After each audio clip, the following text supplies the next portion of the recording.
A lot of people don't play tug with their dogs because they're worried that their dogs are going to misbehave as a result, or that their dogs are going to think that they're dominant in the household or whatever. That really couldn't be further from the truth.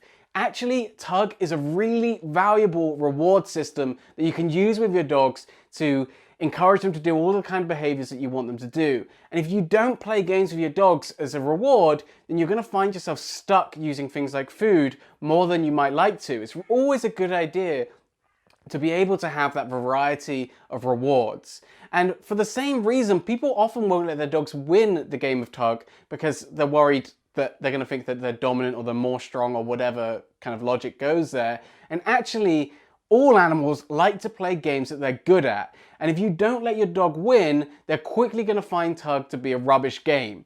In that beginning, when you're trying to build their confidence, letting them win a lot is actually really a very good strategy to build the value, build the confidence when they're playing that game.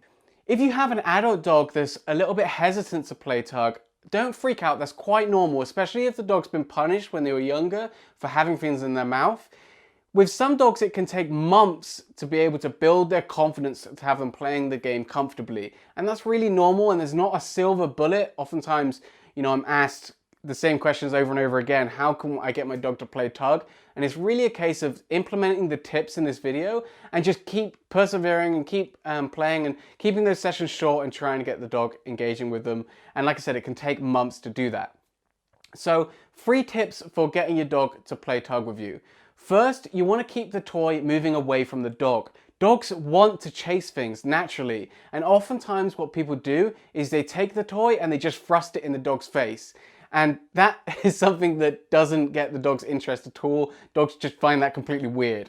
They want to chase something, so you want to get that toy and keep it moving away from the dog at all times.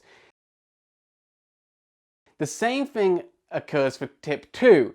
For tip 2, what you want to do is you want to keep your feet moving all the time, because if your feet are moving all the time, generally you're going to be doing the right thing. So keep your feet moving all of the time, keep the toy moving away from the dog. Keep your play sessions really short, especially when you're just getting your dog interested in the game. You almost want to tease them a little bit with the game. You want to bring the toy out for just a few seconds, get them interested in chasing it, even if they don't get that chance to grab it, and then put it away again. Wait a few seconds, bring it out and start playing tug again with it.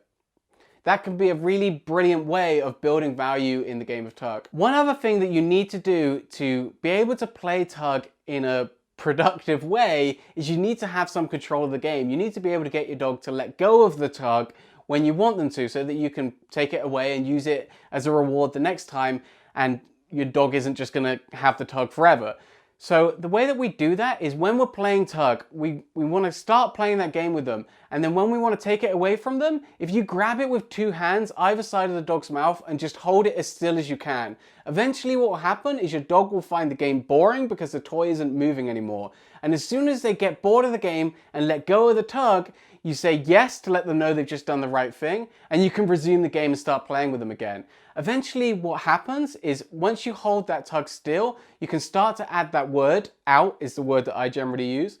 The dog will let go instantly, knowing that the best way to get the game started again is to let go as soon as they can. As soon as you've grabbed it either side of the mouth and you've said out, the best way for them to get that game going again is to let go of it as soon as they can. So that is how you teach your dog to out, and that is how you can use tug as an effective reward in dog training.